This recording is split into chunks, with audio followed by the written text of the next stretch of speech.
What's up, Foundation? What's up, YouTube? It's your big partner, me, Cartoon One from East Side of Avalon, the village storyteller. I'm back again. Um, this is a story about. Well, first off, I was gonna tell it. I was gonna tell this story on the live I did just a little while ago, but I went to talking so much, got caught up in answering questions. I never did get to it, which is cool because it give me a little content now to kick back anyway. So anyway, I'm gonna tell it now. So this is a story about family visits in prison, in California prison. For those who don't know what a family visit is, you're not from Cali, it's a conjugal visit. Now, a conjugal visit is if you're married, you can get sex visits with your wife. You know, they got little apartments, little trailers that you go out, you kick it with her for 3 days. You know what I'm saying? Which is cool. Now, at the time of what I'm speaking on now, I was in Corcoran, but like I was, I see some crazy stuff happen with them family visits, man. Especially when I was in Soledad. Anyway, I've been married 3 times. I've been married 4 times, but 3 of my marriages were in prison. But I never would get a family visit because either the prison I was in at the time wasn't participating in the program, or I was in the whole lockup, messing up, didn't have a clear record. You know what I'm saying? All type of stuff. I stayed in some type of shenanigans. Anyway, when I finally started getting them, woo wee. So, I seen some crazy stuff like I was telling you, like when I was in Soledad. Man, I was there when a dude killed his wife in the family visit trailer. Killed her, yeah. What had happened was, they was out there on their family visit and they went to fussing and fighting about something. I don't know if it was she found out he was cheating about something or doing something. I don't know what it was. But anyway, she ended up stabbing him with a butcher knife. I'm talking about a big steak butcher knife. I'm talking about wham, sunk it all the way in him. It didn't kill him, but so he ended up snatching her up and breaking her neck. I don't know if he beat the case or not. I heard he had beat it on a self-defense or something, you know what I'm saying? Because she cut him up a little bit, then went on and stuck him. But anyway, that's some of the crazy stuff, man. That's some of the crazy stuff. That happened in Soledad, though. But anyway, so time goes on, fast forward. This is about 88, no, about 89 or 90, I think. I was in Corcoran on let me see, B. I was on B facility at the time. So anyway, you usually get family visits every 90 days. But if you got a little money, you can pay and you can pay somebody to get theirs. So I was getting mine like every 45 days. Now I only went on like 4 of them, but I was getting mine like every 45 days because, you know, at the time I'm selling a little, you know, I'm selling heroin, I'm selling weed. I got a little money. So, you know, the woman I was married to at the time, my wife Priscilla, she was down by law. You know what I'm saying? She was up out the Nickerson Gardens, and that was my baby. You know, like I say, she was down by law. So she was doing her thug thizzle. Like I said, this the girl that I told you a story about when the balloons busted in my stomach. Luckily, it was weed and not heroin. This was my baby right then. This was her. You know, so she told like a big dog, man. She running, ripping and running for me.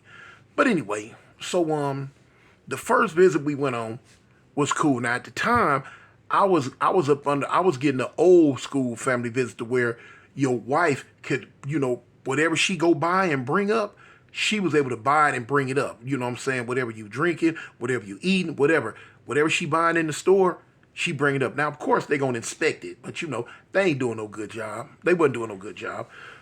Family visits end up changing, I think after I left the California system or right before I left the California system, to where you had to order your food off a big package list that they would give you. I can't remember if they would give it to me, and I would mark off everything I wanted and turn it in, but she would pay for it. I would pay for it. She would pay. It didn't make no difference. One of us would pay for it. You know what I'm saying? Boom. And when she come, they would have everything on the list you marked off right there. And, you know, the guards would, you know, help her take it to the family visit trailer and boom, wait on you to come out. So that's how that used to go. So the first family visit that we got, it was cool, but it was what you call a expedition. I'm not an expedition, but it was a I forget the name. I'm trying to use a slick name and be real fly right now, but I can't think of the name. But anyway, we was just checking out the scene, checking out how tight the security was, because at this time I was about that bread. Now I was about to get my money. You know what I'm saying? Because I'm taking care of her, my kids, and all that from my illegal activities behind the walls at that time. So I'm always looking for a easier way to get something in. So anyway, time goes on. The first visit we went on, it was cool. It was cool. Exploratory visit. That's what I call it. An exploratory visit. We were seeing how tight the security was gonna be. I'm asking her, hey, look, watch them like a hawk. I want to know how they search, what they looking at, when they looking at it, the whole hookup. So when she came on in, she would come in, and boom. Now I would see, man, look. Now wasn't nobody coming but her and my daughter. Now I seen some dudes, man, get these family visits, man.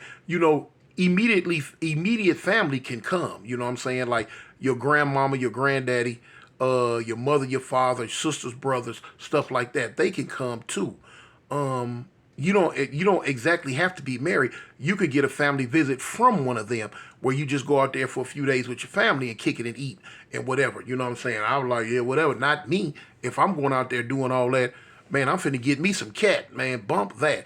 Any other type visit that y'all talk about, we can do that on the regular visit yard. That's how my mind was working.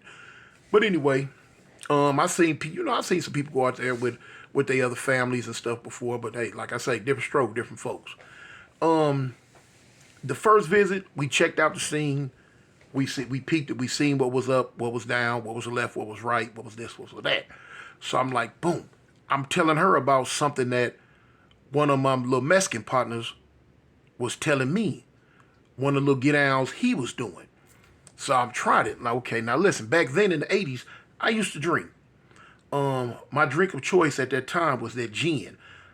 I ain't never been able to, I ain't never drunk that brown alcohol, can't never do it. No, can't do it.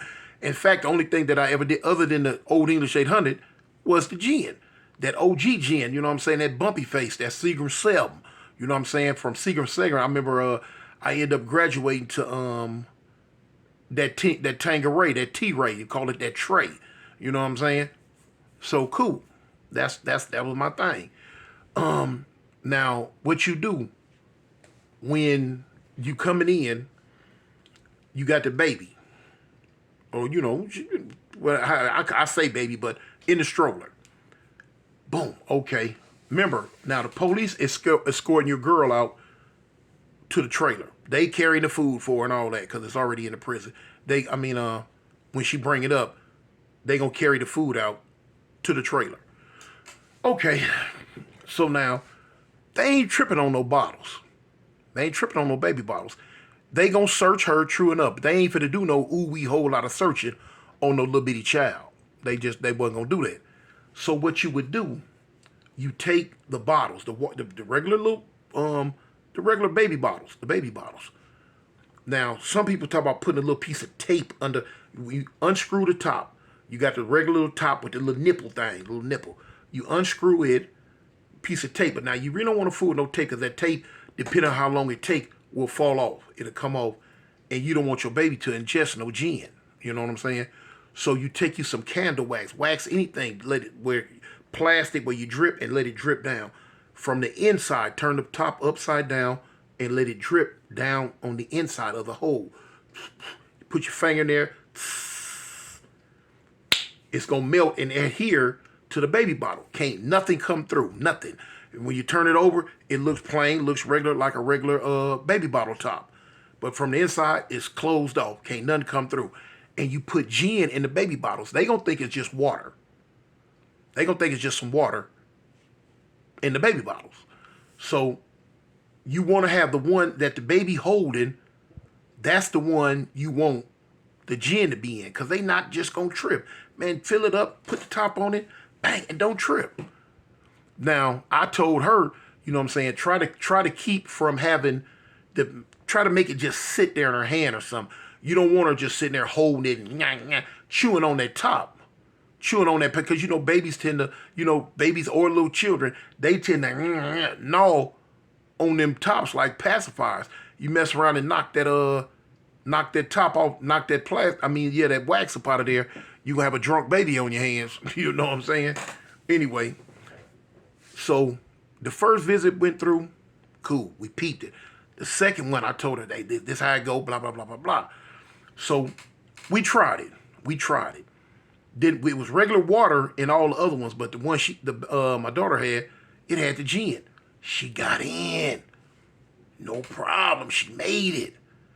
So when I first come in, the bottle sit on the thing. I'm like, cool. She said, that's it right there. I remember smelling. I'm like, oh shoot, it's on up in here.